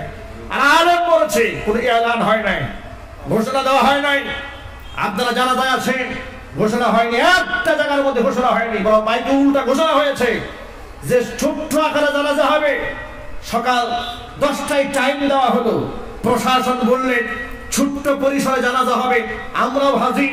হঠাৎ করে 9:30 বাজছে না বাজতেই ডানে বামে সামনে পেছনে তাকায় দেখি বাঁধ ভাঙা জোয়ারের মতো মানুষের ঢেউ আসতেছে। আরো আসতে আল্লাহু আকবার বলেন। ইজ্জতটা কে দিয়েছে? সম্মান কে দিয়েছে? টাকা পয়সা দিয়ে পারবা না এগুলো অর্জন করতে। অতএব আলেমদের সাথে হিংসা করে নয়, বিদ্বেষ সৃষ্টি করে নয়, ঈর্ষা করে নয়, বুকের সাথে বুক মিলাও, ইজ্জত আল্লাহ বাড়াই দেবে। দুশ্মনী আলেমদের সাথে দুশ্মনী করলে কপালে আল্লাহ আগুন লাগাই দেবে। কথা বলতে হবে। তোমার কোনো অবস্থান থাকবে না, তুমি ফোর্স ছাড়া 2 কদম হাঁটতেও পারবা না, তোমার কলিজার পানি শুকিয়ে যাবে। আর যে আলেমকে এক নজর দেখার জন্য লক্ষ মানুষ জমা হয়ে যায়, তুমি তাকাই দেখো উনি একাকী সাদা মাথা অবস্থায় রাস্তায় হাঁটতেছে, যুবকরা তার হাত ধরে চুমা খাচ্ছে। আল্লাহু আকবার বলেন। কক্সবাজারে একটা মাহফিলে গেলাম, এক রাস্তায় এক যুবকের দেখা, দৌড়ে এসে যুবক বলছে, হুজুর আমার মনে একটা স্বপ্ন ছিল, যদি আপনি আমাকে সুযোগ দেন। বললাম কি স্বপ্ন আপনার? যুবক বলছে, হুজুর অনলাইনে বহুত আলোচনা শুনি আপনার, আমি মনে মনে তামান্না করেছিলাম যেদিন প্রথম আপনাকে দেখবো আপনার কপাল ধরে একটা চুমা খাবো। চিনি না, জানি না, নাম ঠিকানা জানা নাই, কপাল ধরে চুমা খাবে তার স্বপ্ন রাস্তার মাঝখানে। আমি তো লজ্জিতই হলাম, লোকেরা আমার দিকে তাকিয়ে আছে, যুবক আমার কপাল ধরে চুমা খাচ্ছে। আরেকজন এসছে, হুজুর আপনার হাতটা বাড়ায়, হাতটা একটু চুমা খায়। আপনারা বলেন এদের সাথে আমাদের রাজনৈতিক সম্পর্ক আছে? টাকা পয়সার লেনদেন আছে? এদেরকে টাকা দিয়ে আমরা পালি যে আমাদের বাহিনী হিসেবে যেখানে যাবি সেখানে সেটাই যাবি? আমরা বলি কখনো না। ইসলামের পথে আপনি চলুন, গোটা জগতের সমস্ত মানুষকে আল্লাহ সুবহানাহু ওয়া তাআলা আপনার বাহিনীতে পরিণত করে দেবেন। বলতে হবে ঠিক কিনা? অযুবকেরা আমার, ইসলামের পথেই থাকেন, ইজ্জত আল্লাহ পাক বাড়াই দেবেন। ছোট্ট একটা ঘটনা আপনাদের সামনে আমি শোনাই দিতে চাই। কষ্ট হচ্ছে নাকি? বিরক্ত হচ্ছেন? আমিরুল মুমিনিন খলিফাতুল মুসলিমিন ওমর ফারুক রাদিয়াল্লাহু তাআলা আনহু, আল্লাহ পাক যার সম্মান এত বাড়িয়ে দিয়েছিলেন, রাস্তায় যে রাস্তায় তিনি হাঁটতেন, হুজুর বলেন যে রাস্তায় ওমর হাঁটে সেই রাস্তায় শয়তানও হাঁটে না।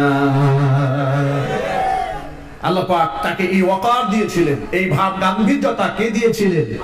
আল্লাহ পাক দিয়েছিলেন। ইসলামের কারণেই দিয়েছিলেন, দ্বীনের কারণেই দিয়েছিলেন, দ্বীনি মেজাজের কারণে আল্লাহ পাক তাকে এই সম্মান দিয়েছিলেন। তিনি যখন খেলাফতের দায়িত্ব পালন করছেন, পৃথিবীর অর্ধ পৃথিবীর শাসক তিনি। ফিলিস্তিনের বিস্তীর্ণ অঞ্চল এখনো পর্যন্ত মুসলমানদের কবজায় আসে নাই। সাহাবীদের সাথে, মুজাহিদ বাহিনীর সাথে সেখানকার লোকদের লড়াই চলছে। খ্রিস্টান পাদ্রীরা প্রস্তাব দিল, তোমাদের খলিফাকে ডাকো, আমরা একটা সন্ধি চুক্তি করতে চাই।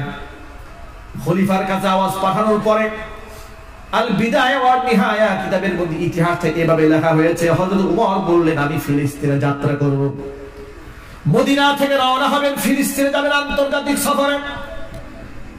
তিনি আশ্চর্যজনকভাবে সফরের প্রস্তুতি নিলেন। এত দূরের সফর, তিনি তার দুর্বল উটটাকে রেডি করলেন যাওয়ার জন্য। তিনি যে উটে সবসময় এলাকার মধ্যে চলেন, আর গায়ের যে জামাটা আগে ছিল ওই জামাটাই তিনি পরলেন। জামাটার কয়েকটা জায়গার মধ্যে তালি দেওয়া। এখন সাহাবায়ে কেরাম সাথী সঙ্গী যারা ছিলেন তারা মনে মনে ভাবতেছিলেন যে খলিফা যদি অন্তত পক্ষে যাওয়ার সময় জামাটা পরিবর্তন করে যায়, তাহলে বিদেশি মেহমানদের সামনে মুসলমানদের সম্মানটা বেড়ে যাবে। কিন্তু মুসলমানদের কি এই জীর্ণ শীর্ণ অবস্থায় যদি দেখে, খলিফাকে যদি অবস্থায় দেখে, ফিলিস্তিনের খ্রিস্টান পাদ্রীরা মালামাল টাকায় তাদের অভাব নাই, পয়সার অভাব নাই, বিরাট বড় চাকচিক্যপূর্ণ জীবন তারা যাপন করেন। তারা তো মুসলমানদেরকে মনে করবে সি মুসলমানরা কত বড় ছোট লোক, দামই দিবে না। এটা হলো একটা স্বাভাবিক ব্যাপার। দেখবেন রাস্তাঘাটে যার পোশাকটা একটু দামি হয় তাকে লোকেরা একটু বেশি দাম দেয়, ঠিক না?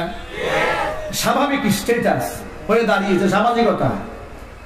আপনারা শুনেছেন আল্লামা শেখ সাদী রহমাতুল্লাহি আলাইহির গল্প আপনারা পড়েছেন না? অনেকেই জানেন। তিনি এক বাড়িতে মেহমানদারির জন্য মেহমানদারি গ্রহণ করতে গেলেন। তিনি সাদা মাথা পোশাক পরে গেলেন।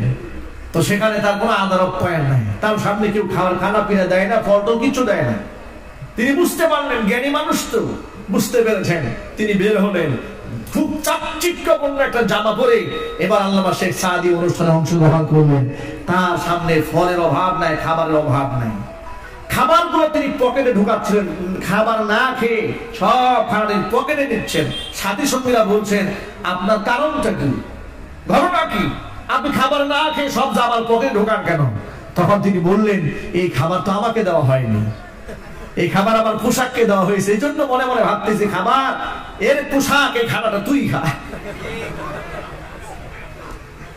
আমি তো আগে এসেছিলাম, আমাকে এই ফল দেওয়া হয়নি, কিন্তু ফল দিয়েছে তখন যখন আমার গায়ে পোশাকটা থাকলো। তখন বোঝা গেল এই ফলটা আমার হক না, এটা জামার হক। এই জন্য জামার পকেটে ঢুকাচ্ছে, পকেটেই খানা খান।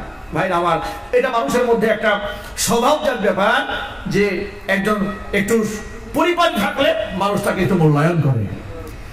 সাহাবায়ে কেরাম তো মনে মনে এটাই চাইলেন, খলিফা যেন অন্তত পক্ষে জামাটা চেঞ্জ করে যায়। কিন্তু খলিফার সামনে প্রস্তাবটা কে দিবে, কার এই সাহস আছে? ওমর রাদিয়াল্লাহু তাআলা আনহুর সামনে গিয়ে বলবেন যে খলিফা জামাটা চেঞ্জ করেন, কেউ সাহস পায় না। আল্লাহ পাক তাকে একটা ব্যক্তিত্ব দিয়েছিলেন, ওমরে ফারুক তার উপাধি। আল্লাহু আকবার বলেন। বিরাট ব্যক্তিত্ব দিয়েছেন, কেউ কথা বলতে সাহস পায় না।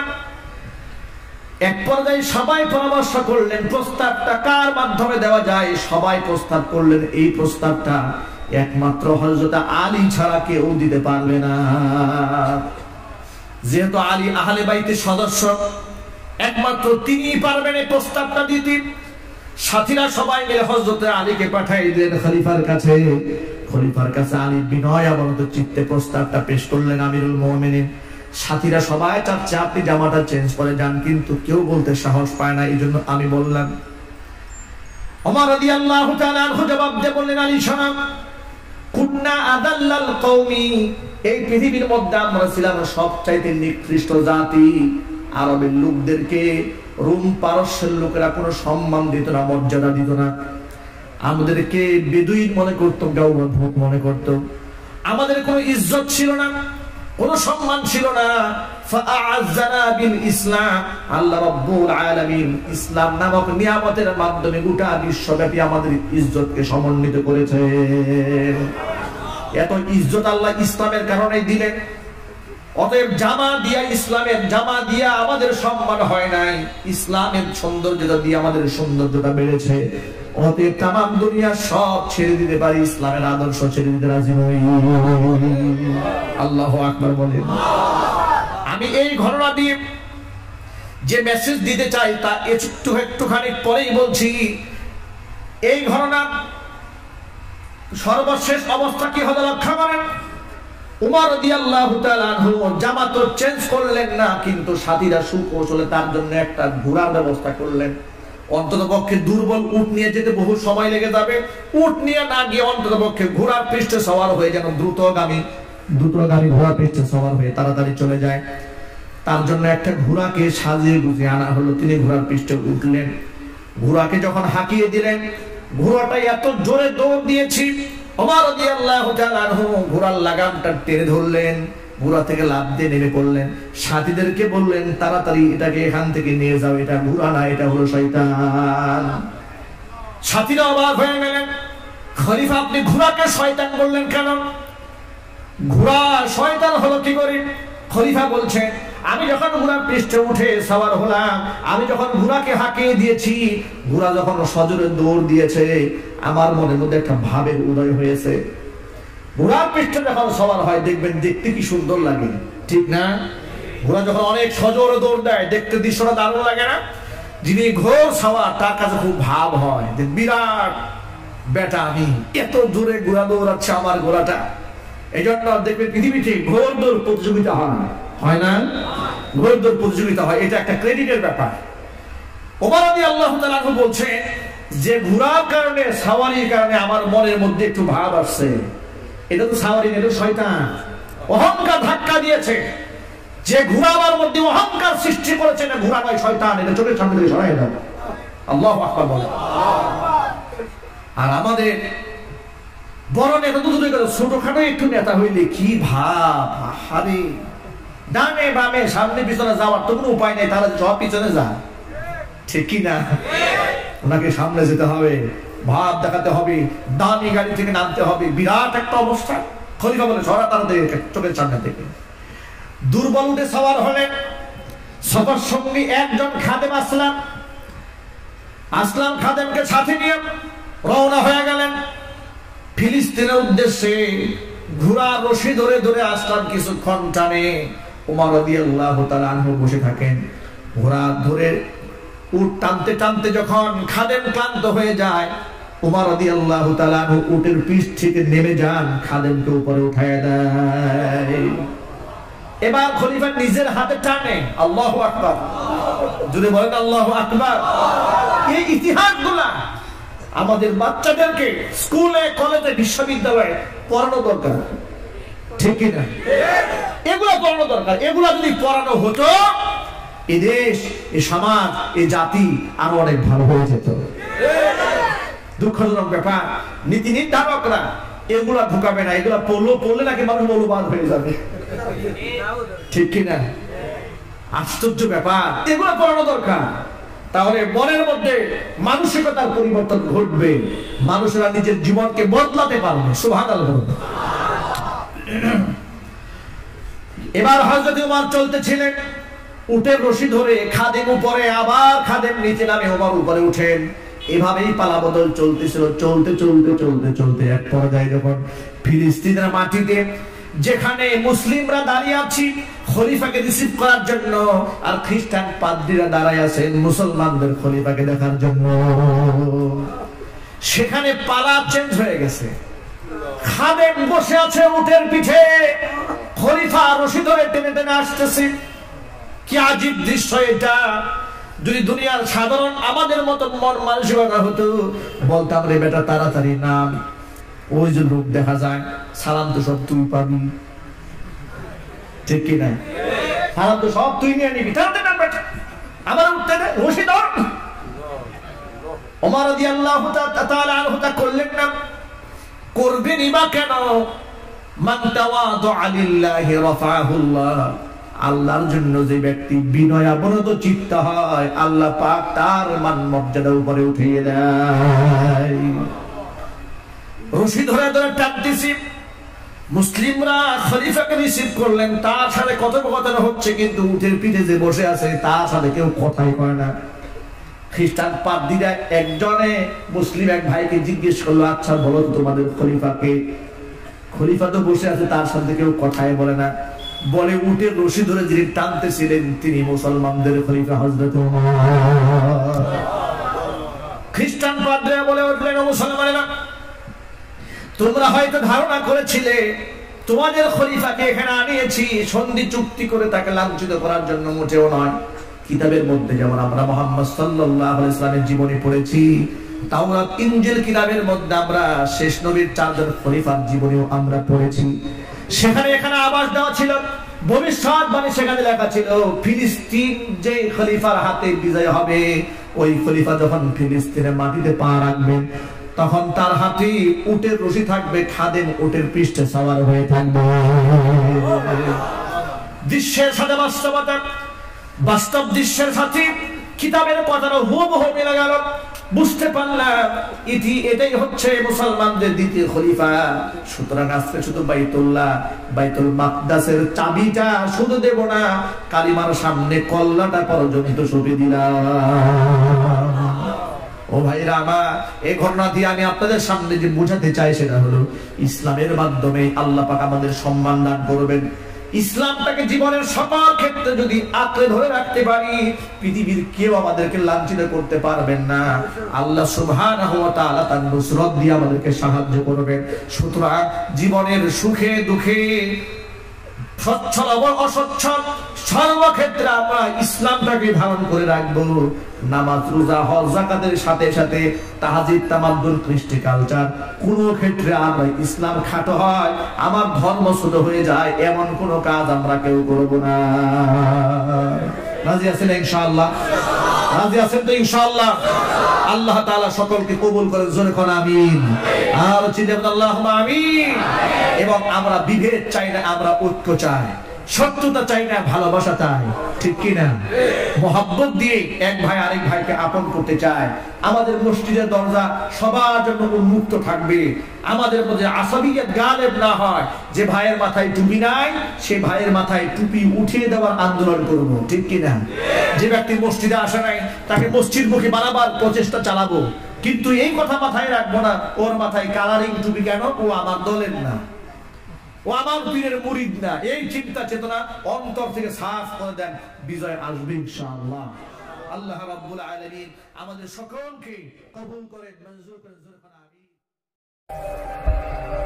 ইসলামী দাওয়াত সেন্টার ইসলাম প্রচারের কাজে এক ধাপ এগিয়ে।